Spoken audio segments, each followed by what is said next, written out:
있습니다. 네, 여러분 제가 옛날부터 제가 영양제 챙겨 먹는 거 좋아한다고 해가지고 이렇게 하나씩 택배 온 것들 보여드린 적은 있는데 한 번에 제가 먹는 것들 쫙 보여드리는 영상은 찍어본 적이 없어가지고 제가 이런 걸 한번 찍어보고 싶었거든요. 저도 어릴 때는 항상 집 식탁에 막 이만한 거 통 있고 그랬잖아요. 그럼 이런 걸 왜 먹나 이해를 못했는데 나이가 먹으면서 저도 이런 거를 챙겨 먹게 되더라고요. 그래서 집에 되게 여러 가지를 구비해놓고 이렇게 챙겨 먹고 있는데 어떤 것들이 있는지 소개를 해드리고 싶어요. 하지만 저는 전문가도 아니고 영양제에 대해서 그렇게 잘하는 게 아닌 그냥 일반 소비자이기 때문에 저의 뇌피셜이라는 거 말씀드리면서 한번 시작을 해볼게요. 우선 저도 꾸준히 먹었고 좀 많은 분들이 드시고 계신 게 유산균일 것 같아요. 유산균을 먹는 이유가 면역력을 위해서 먹는 거잖아요. 그래서 저도 꽤 오랫동안 먹었었는데 가장 최근에 먹었던 게 가루로 된 유산균 이렇게 포로 된 거 그걸 먹었었거든요. 약간 요거트 같은 맛이잖아요. 그게 저는 맛이 없는 거예요. 그렇기도 하고 그걸 이제 먹으니까 어느 순간부터 계속 미식미식거리는 거예요. 그래서 못 먹겠더라고요. 그래서 그거를 그냥 안 먹기 시작을 했고 그 가루 장 유산균 대신 먹는 게 몇 가지 있는데 일단 먼저 소개를 시켜드릴 거는 바이오티 프리바이오틱스 뷰티 GOS 콜라겐이라는 제품인데요. 이게 원래 바이오티 프리바이오틱스 무슨 제품이 있는데 거기에다가 콜라겐이 더 들어가지고 나온 제품이거든요. 이제 콜라겐이 몸에서 되게 중요한 단백질이라서 피부의 80~90%를 구성하고 잇몸, 뼈, 근육 이런 거를 구성하는 거에 대부분을 차지한다고 해요, 콜라겐이. 근데 이게 20대 중반부터 줄어들기 시작하면서 이제 노화가 진행되잖아요. 그러면서 더 빠르게 없어진다고요, 이 콜라겐이. 이게 우리 몸을 구성하는 되게 중요한 성분인데 빨리 없어지면 안 되잖아요. 슈링크 같은 걸 해도 이렇게 얼굴 쏘잖아요. 그럼 이게 지방을 파괴해주는 게 아니고 안에 있는 콜라겐의 재생을 촉진시켜준다고 해야 되나? 그런 걸 도와주는 거거든요. 그만큼 콜라겐이 중요하고 다양한 역할을 하는 거겠죠? 갈락토 올리고당이라는 게 들어있는데요. 콜라겐이 분해되는 거를 막아주고요. 그리고 또 여기에는 이제 저분자 콜라겐이 들어있어서 이미 없어진 콜라겐도 보충을 할 수가 있고 여기 보면은 이게 비타민 C도 들어있거든요. 비타민 C가 콜라겐 흡수에 필수적이래요. 이거는 이렇게 피부 미용에도 좋게 나온 피부 미용 식품이에요. 그리고 이 갈락토 올리고당이라는 게 프리바이오틱스라고 하더라고요. 프리바이오틱스는 이제 많이 아실 텐데 유산균의 먹이잖아요. 이거를 발효공법으로 되게 순도가 높게 만들어서 프리바이오틱스인데도 꾸준히 먹으면 유산균이랑 프리바이오틱스를 같이 먹은 효과가 나타난다고 해요. 열이랑 산에 강한 갈락토 올리고당이 유익균이 장에서 잘 살 수 있도록 만들어준다고 해요. 그래서 이거를 먹으면은 장에도 좋고 피부에도 좋은 제품이어가지고 좋은 것 같더라고요. 그리고 이게 열어보면은 이런 포 형태인데 되게 얇죠? 이게 하얀 가루거든요, 안에. 그리고 얘는 또 맛이 있어요. 먹으면 그 가루 레모나 있죠? 그런 상큼한 맛이에요. 그래서 유산균은 물이랑 꼭 마셨거든요, 저는. 얘는 그냥 먹어도 맛있어서 괜찮아요. 그 다음으로는 요거 가로우의 fem도필러스예요. 이거는 이제 여성용 유산균이라고 알려져 있죠. 저는 그 가루 유산균이랑 원래 이거를 같이 먹었었는데 이제 가루 유산균 안 먹고 요거는 뭔가 나의 질 건강에 안 좋은 것 같다. 그럴 때 챙겨 먹으면 진짜 괜찮아져요. 근데 또 이게 의견이 분분한데 그냥 장 유산균을 먹으면은 밑으로 내려가면서 아래쪽까지 다 영향을 줘서 굳이 이걸 또 따로 안 먹어도 된다. 이런 의견도 있고 되게 다양해가지고 저도 모르겠지만 하여튼 저는 이거를 구비해놓고 먹고 있습니다. 그리고 제가 유산균 대신 먹는 거 마지막 제품은 바로 가로우의 락토페린인데요. 제가 유산균 그거 먹은데 좀 별로다 이렇게 하니까 남자친구가 약간 락토페린 예찬론자예요. 그래가지고 추천해준 게 락토페린이었어요. 저는 이제 아이허브에서 주문을 이제 종종 해가지고 거기서 제일 순위가 높은? 가장 유명한?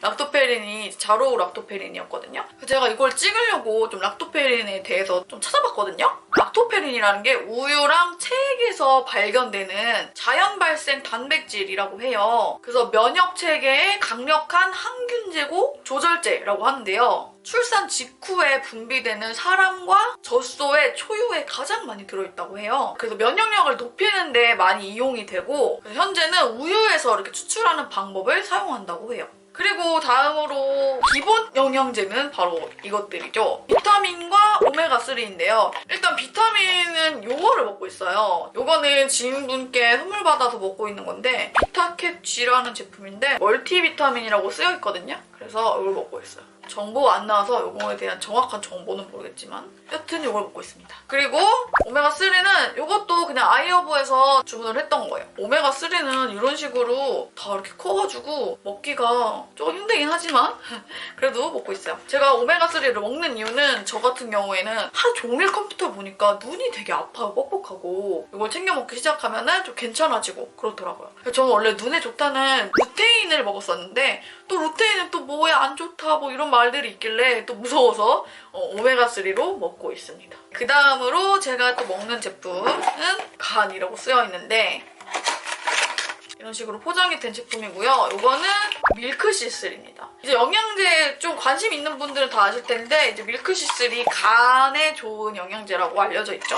왜 먹냐 하면은 이제 또 간도 좋아야 또 피부가 좋다 뭐 이런 말도 있고 그리고 저는 또 술을 좋아하다 보니까 이래저래 좋지 않을까 싶어서 이거를 먹기 시작을 했는데 이거는 저도 최근에 먹기 시작한 거거든요. 또 검색을 좀 해보니까 이제 만성 피로 있잖아요. 만성 피로의 원인이 다양하긴 하지만 대표적으로 독소 배출이 안 돼서 그렇대요. 그래서 우리 몸에서 독소를 해독하는 역할을 하는 게 바로 간인데 간이 해독할 수 있는 독소가 이제 한계치가 있대요. 그래서 그 한계치를 넘어서면 독소가 몸에 남아서 간 손상을 일으킨대요. 그래서 이제 간에 대한 이 중요성이 사람들한테 알려지게 되면서 사람들이 간 영양제를 많이 찾기 시작했다고 하더라고요. 영양제들도 막 용량이랑 그런 게 달라가지고 좀 잘 알아보고 먹는 게 좋을 것 같긴 한데 일단 저는 인테이크의 밀크시스 제품을 먹고 있습니다. 이렇게 생겨서 뭔가 동그랗게 생겼을 것 같지만 열어보면은 이것도 그냥 이렇게 커다란 알약처럼 생겼습니다. 이거 뜯은 김에 하나 먹어야겠다. 자, 그 다음에 또 제가 좋아하는 영양제가 있는데 바로 판토텐산입니다. 이거는 솔가에서 나온 제품이고요. 저는 판토텐산을 왜 좋아한다고 했냐면은 이거는 일단 여드름에 좋다고 알려있는 제품이죠. 저도 피부가 워낙에 안 좋은 사람이다 보니까 좀 안 떨어지게 해놓고 먹으려고 하는 편이에요. 피부가 최근에 너무 안 좋아져가지고 피부과를 다니는데 약을 처방해 주셔서 먹거든요. 그거 먹느라 이게 괜히 무섭잖아요. 그래서 안 먹고 있었는데 그러다가 병원 가서 여쭤보니까 먹어도 된다고 하셔가지고 요즘에 다시 마음을 놓고 먹고 있습니다. 판토텐산이라는 게 얼굴에 피지를 좀 억제를 해줘서 여드름에 좋다 이 정도만 알고 먹고 있었는데요. 제가 이것도 이제 좀 검색을 하다 보니까 이 판토텐산이 되게 좋은 거더라고요. 일단 이 판토텐산이라는 거는 비타민 B5거든요. 단백질 대사에 관여를 한대요. 여드름 같은 피부 트러블 개선에 효과가 있다고 하고요. 또 탈모에도 좋다고 여기 알려져 있대요. 근데 이게 탈모의 근본적인 원인을 없애주고 하는 건 아니지만 좀 완화하는데 도움이 될 수 있다고 해요.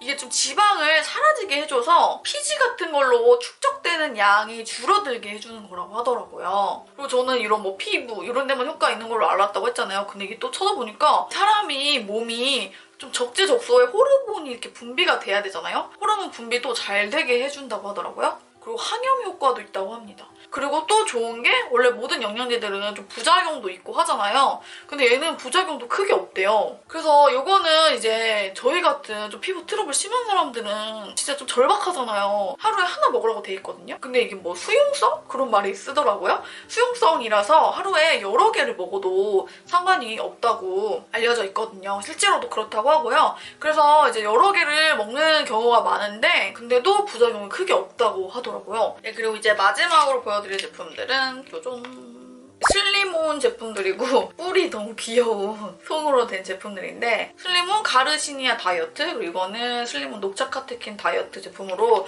둘 다 이제 다이어트에 도움이 된다고 하는 제품들이죠. 둘 중에는 아무래도 이 카테킨이 조금 더 안전하지 않을까 싶어서 손이 잘 가는 것 같아요. 이제 가르시니아도 막 열풍이 일었다가 위인가? 간인가? 어디 무리를 준다고 해가지고 좀 꺼리는 분위기잖아요. 아무튼 둘 다 있긴 한데 둘 다 맨날 먹진 않고 뭔가 진짜 과식했다 뭔가 좀 이런 거 먹어야겠다 양심이 찔린다 싶을 때 한 번씩 먹거나 그렇게 해주는 편입니다. 이거를 먹고서 큰 변화를 느꼈다 이런 거는 없지만 그래도 안 먹은 거보다는 뭔가 도움이 되지 않을까 싶어서 종종 먹고 있어요. 네, 그래서 오늘 제가 가지고 있는 영양제들을 다 보여드렸는데요. 제가 이것들을 다 맨날 이렇게 먹는 게 아니고 그냥 그때그때 제 몸 상태나 제가 그냥 먹고 싶은 거 기분 따라서 이렇게 골라 먹고 그런 식으로 합니다. 사실 매일매일 안 챙겨 먹을 때도 많아요. 제가 뭐 전문가가 아니기 때문에 오늘 제가 추천한 것들이 최고 좋다 이렇게는 저도 말씀을 드릴 수가 없고요. 여러분들은 여러분들이 원하는 거, 여러분들한테 필요한 영양제를 잘 서치해보셔가지고 좋은 걸로 드시면 좋을 것 같습니다. 그래서 오늘 영상 재밌게 보셨으면 좋아요, 구독하기 잊지 마시고요. 저는 또 다음 영상으로 돌아올게요.